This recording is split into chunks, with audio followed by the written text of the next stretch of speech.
Hello students, your welcome in our YouTube channel. देखिए, आज हम बात करेंगे क्लास 12th की एक्सरसाइज 1.1 के बारे में, जो कि आप स्क्रीन पे देख सकते हैं, मैथमेटिक्स की है।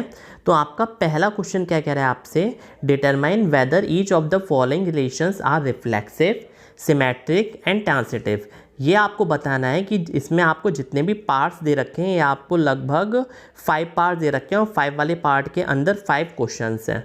तो ये जो आपको 5 पार्ट दे रखे हैं, इसमें से प्रत्येक पार्ट में जो भी रिलेशन दे रखा है वो आपका रिफ्लेक्सिव है, सिमेट्रिक है या ट्रांसिटिव है, आपको ये बताना है। तो देखिए, पहला सेट हमसे क्या कह रहा है, रिलेशन आर। जो आपका आर रिलेशन है किसी भी सेट में, और सेट के एलिमेंट क्या क्या है, 1 to 14, डिफाइंड एज, उसको ऐसे डिफाइन करा गया है कि x y such that 3x minus y is equal to 0। ठीक है, ये आपको रिलेशन दे रखा है 3x minus y is equal to 0।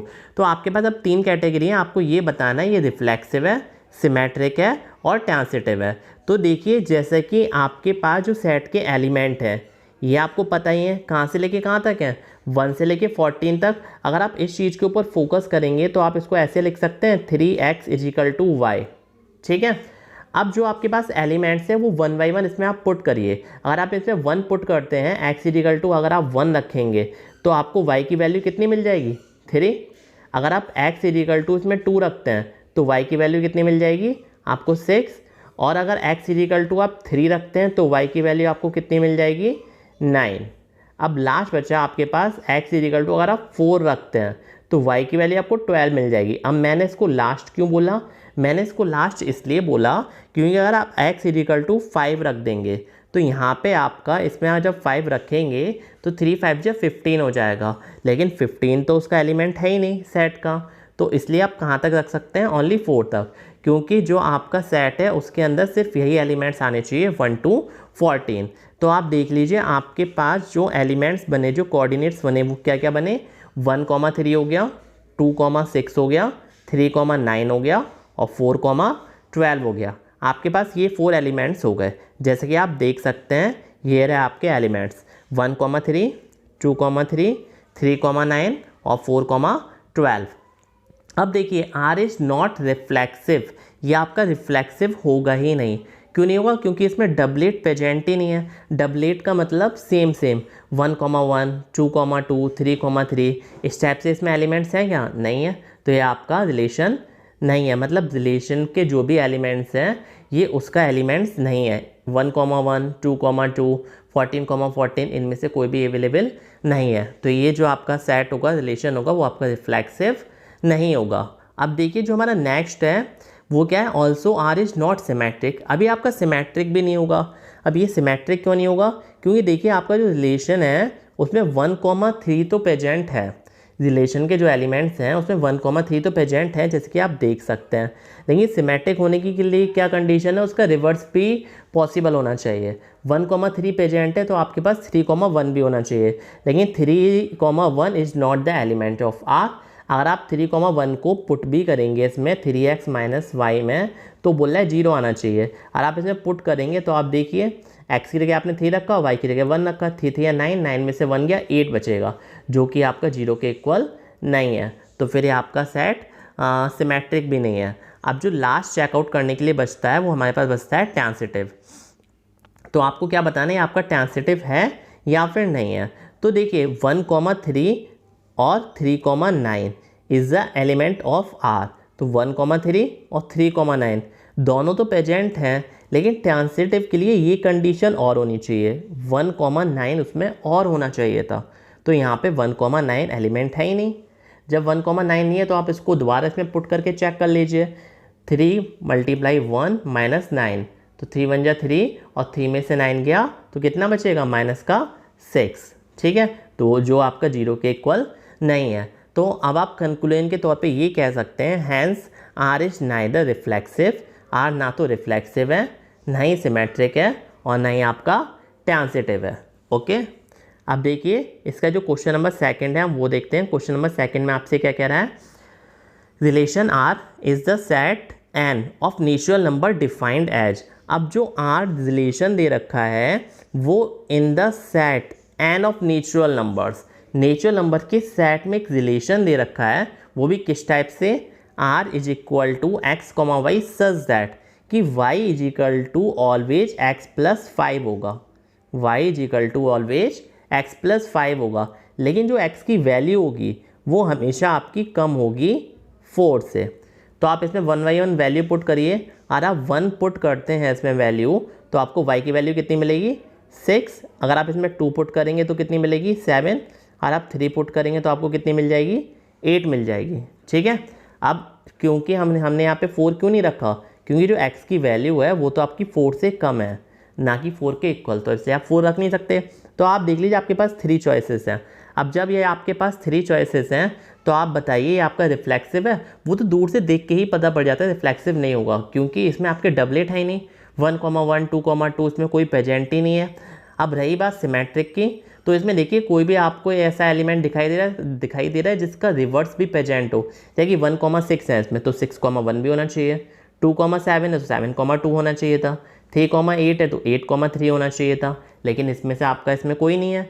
जब इसमें से कोई प्रेजेंट ही नहीं है तो आपका सिमेट्रिक नहीं होगा। अब देखिए ट्रांसिटिव की कंडीशन चेक करें। ट्रांसिटिव की क्या कंडीशन होती थी, a, b अगर प्रेजेंट है तो b, c भी उसमें प्रेजेंट होना चाहिए, लेकिन इसके साथ साथ फिर a, c भी होना चाहिए उसमें।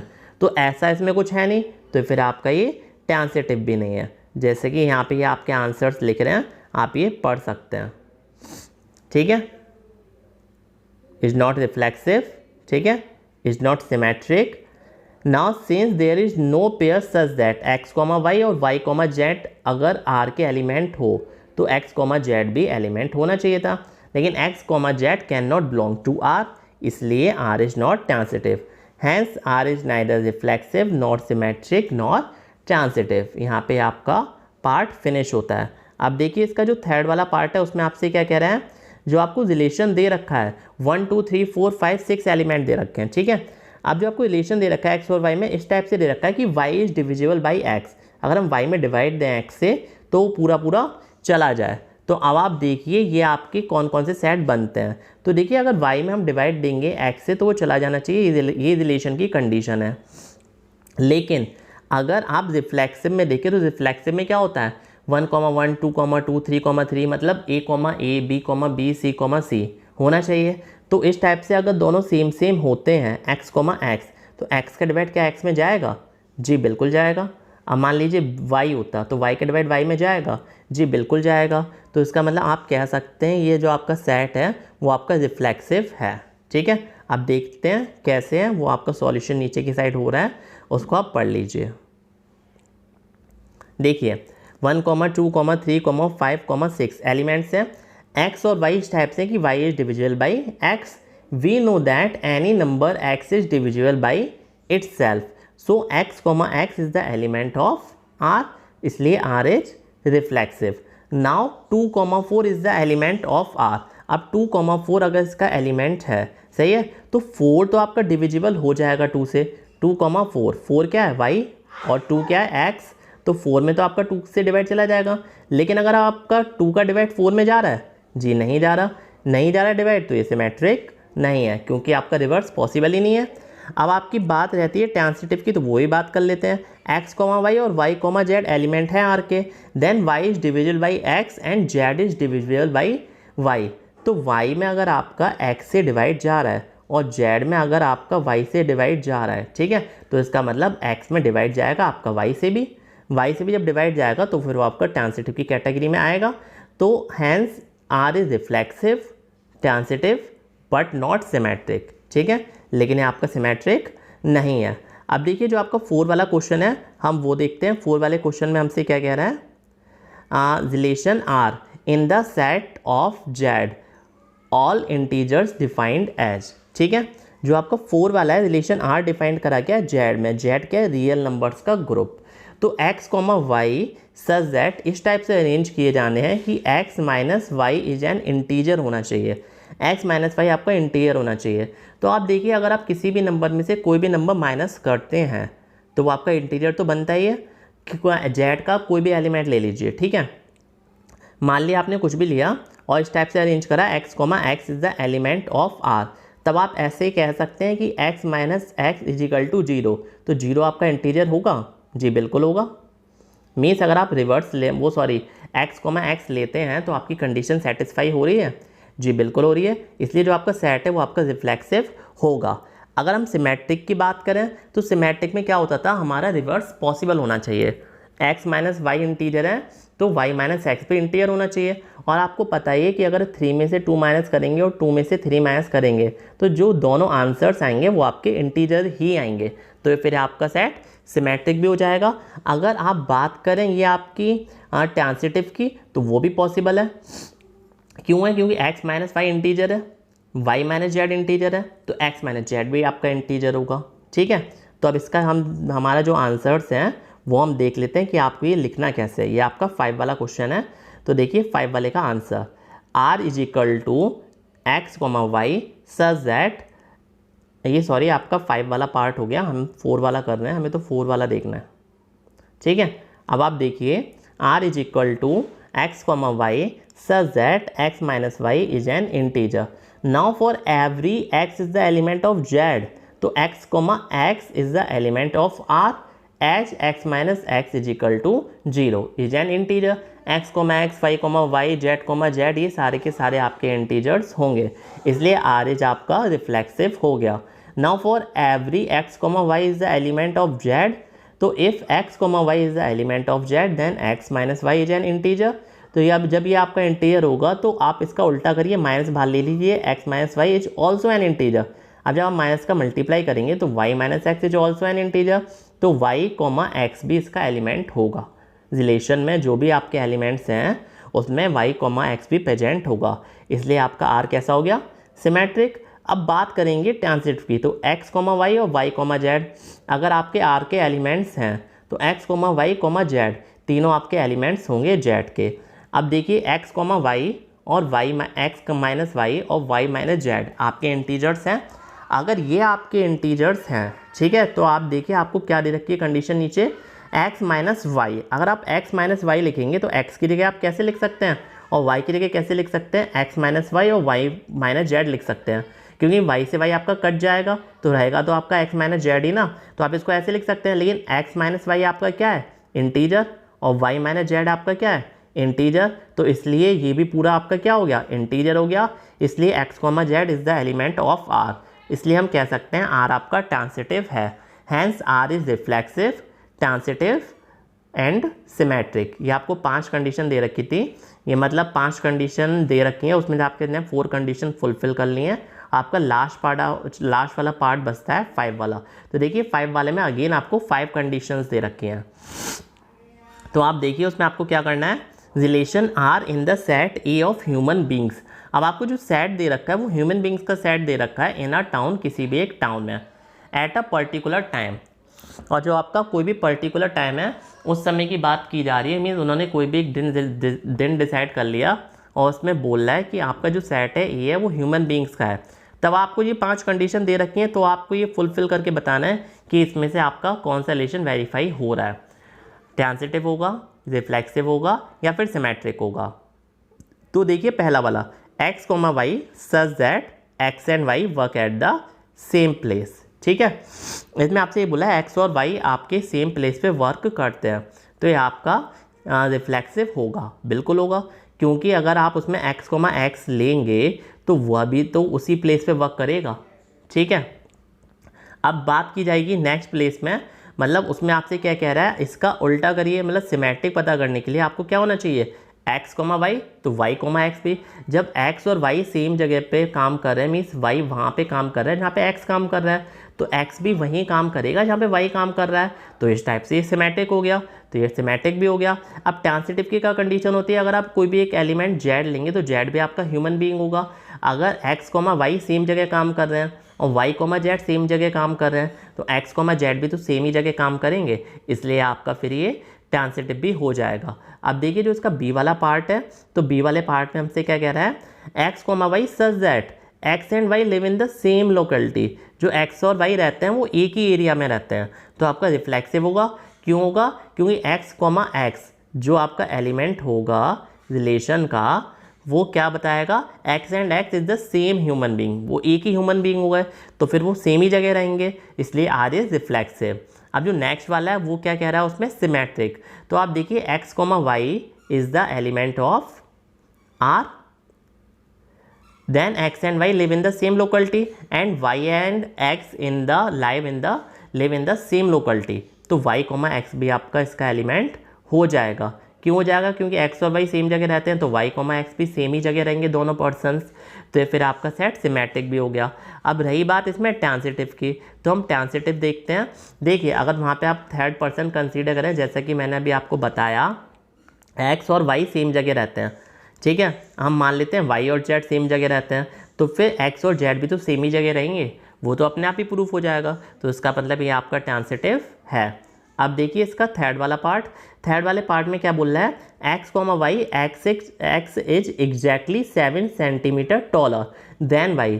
जो x है वो 7 सेंटीमीटर बड़ा है। अब किससे बड़ा है, y से। तो आप देखिए x, x आपका एलिमेंट नहीं हो सकता r का, ठीक है, रिफ्लेक्सिव का नहीं हो सकता, क्योंकि कोई भी इंसान खुद से 7 सेंटीमीटर बड़ा कैसे हो जाएगा, पॉसिबल ही नहीं है। अब सिमेट्रिक की बात करें तो ये आपका सिमेट्रिक होगा या नहीं होगा, ये आप बताइए। ये सिमेट्रिक भी नहीं हो सकता, क्योंकि अगर मान लीजिए आप कोई दूसरा पर्सन सेलेक्ट करते हैं तो x बड़ा है y से 7 सेंटीमीटर, तो y कैसे बड़ा हो जाएगा x से 7 सेंटीमीटर, ऐसा भी आपका पॉसिबल नहीं है। अब जो लास्ट कंडीशन बचती है वो आपकी ट्रांसिटिव वाली बचती है, तो ट्रांसिटिव वाली कंडीशन देखते हैं। तो देखिए x, y और y, z एलिमेंट हैं आपके r के, x, y और y, z आपके एलिमेंट हैं किसके, r के। तो x is exactly 7 centimetre taller than y, x y से 7 सेंटीमीटर बड़ा है, ठीक है, and y is exactly 7 centimetre taller then z, और जो y है वो z से 7 सेंटीमीटर बड़ा है, ठीक है। तो अब x is exactly taller 14 centimetre than z। अब जो x है वो z से 14 सेंटीमीटर बड़ा हो गया, क्योंकि y z से कितना बड़ा है 7, और जो x है वो कितना बड़ा है y से 7। तो x अगर पूछा जाए कि z से कितना बड़ा है तो 14 सेंटीमीटर बड़ा हो गया, लेकिन आपका आंसर कितना आना चाहिए था 7, तो ये आपका इसका एलिमेंट ही नहीं होगा रिलेशन का। x, z is not the element of relation, ठीक है। तो आप क्या बोलेंगे, ये आपका ट्रांसिटिव नहीं है। अब देखिए इसका डी वाला पार्ट, डी वाले पार्ट में आपसे क्या कह रहा है, x, y such that x is wife of y, ठीक है। अगर हम इसमें सेट लें x, x, तो क्या कोई इंसान खुद की वाइफ हो सकती है, पॉसिबल ही नहीं है, इम्पॉसिबल हो गया। तो देखने से पता पड़ गया आपका रिफ्लेक्सिव नहीं होगा। अब देखिए इसमें जो नेक्स्ट कंडीशन दे रखी है ये आपका इसका एलिमेंट नहीं है, सही है, और ये आपका नेक्स्ट चीज ट्रांसिटिव भी नहीं होगा, ठीक है, और ना ही आपका सिमेट्रिक होगा, ठीक है। ट्रांसिटिव क्यों नहीं होगा आप खुद अंदाजा लगा लीजिए, और सिमेट्रिक क्योंकि इसका रिवर्स पॉसिबल ही नहीं है, तो ये भी आपका क्वेश्चन फिनिश होता है। अब देखिए ई वाला पार्ट, ई वाला पार्ट हम देख लेते हैं। ई वाले पार्ट में क्या कह रहा है, x is father of y, जो एक्स है वो फादर है वाई का, ठीक है। तो अगर आप इसमें एलिमेंट लेंगे x, x, ठीक है, रिलेशन के अगर हम इसको एलिमेंट माने तो क्या कोई इंसान खुद का फादर हो सकता है, ये भी इम्पॉसिबल हो गया, ऐसा हो ही नहीं सकता, ठीक है। तो ये आपका रिफ्लेक्सिव नहीं होगा। अभी आपका सिमेट्रिक भी नहीं होगा, ठीक है। अब सिमेट्रिक क्यों नहीं होगा, क्योंकि आप देख लीजिए x is the father of y, तो क्या y आपका x का फादर हो जाएगा, नहीं हो सकता, तो ये भी आपका रॉन्ग हो गया। अब जो नेक्स्ट कंडीशन बचती है वो ट्रांसिटिव की बचती है, ठीक है। तो आपका ये ट्रांसिटिव होगा, जी बिल्कुल नहीं होगा। और आप इसमें कोई एलिमेंट z कंसीडर करेंगे तो आप खुद देख लीजिए, x, y और y, z, ठीक है, x y का फादर है, y z का फादर है, तो ये इसका फादर कैसे हो जाएगा, ये इसका एलिमेंट ही नहीं होगा, ठीक है। तो ये आपका ट्रांसिटिव भी नहीं होगा। यहाँ पे आपके पहला क्वेश्चन फिनिश होता है। और हाँ, इसके आंसर्स लिखने कैसे हैं वो हम अभी आपको और दिखा देते हैं।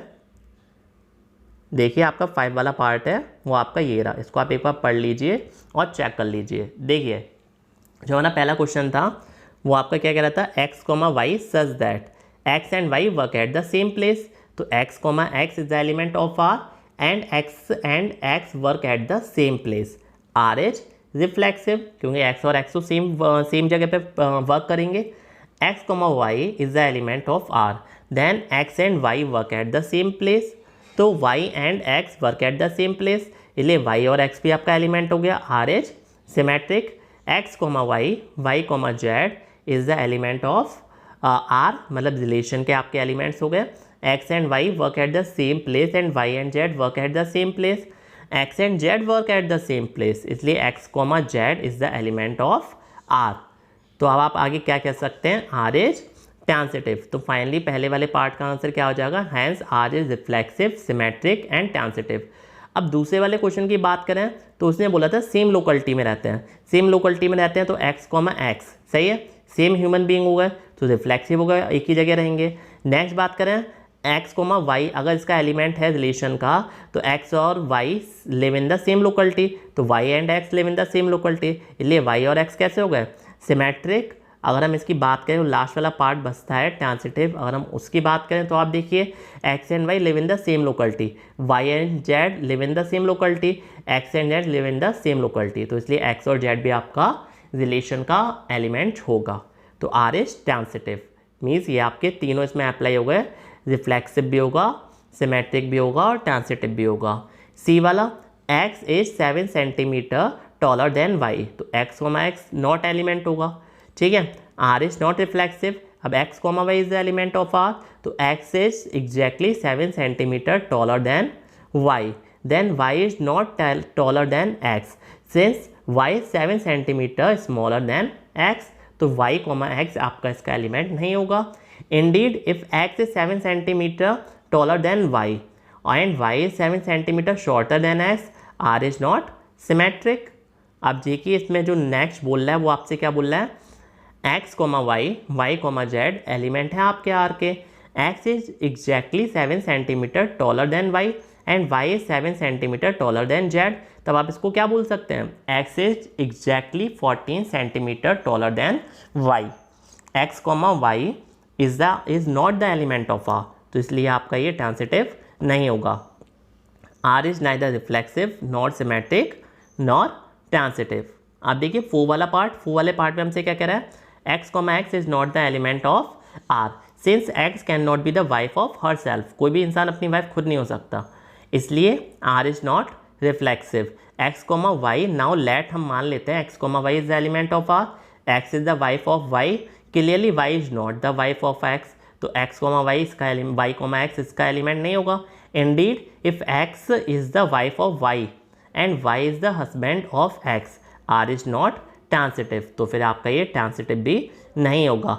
लेट x, y और y, z is the element of r, तो x is the wife of y and y is the wife of z, this is not possible. Also this does not imply that x is the wife of z, तो x, z इसका element नहीं होगा, ये आपका transitive नहीं होगा। ऊपर आपने सिमेट्रिक क्लियर कर लिया, तो आपका फाइनल आंसर क्या हो गया, r is neither reflexive nor symmetric nor transitive, ठीक है। अब देखिए इसका जो लास्ट पार्ट बचता है वो हम देखते हैं, हमसे क्या कह रहा है, r is equal to x, y such that x is the father of y, x, x is the element of r, as x can not be the father of himself, r is not reflexive. Now let x, y is the element of r, x is the father of y, y cannot be the father of y. Indeed, y is the son of the daughter, son or daughter of y. Y, x is not the element of r is not symmetric. ठीक है? Now let x, y is the element of r, y, z is not the element of r, x is the father of y is the father of z. x is not the father of z. Indeed, x is the grandfather of z. तो x, z is not the element of r. तो r is not transitive. Hence, r is neither reflexive, nor symmetric, nor transitive.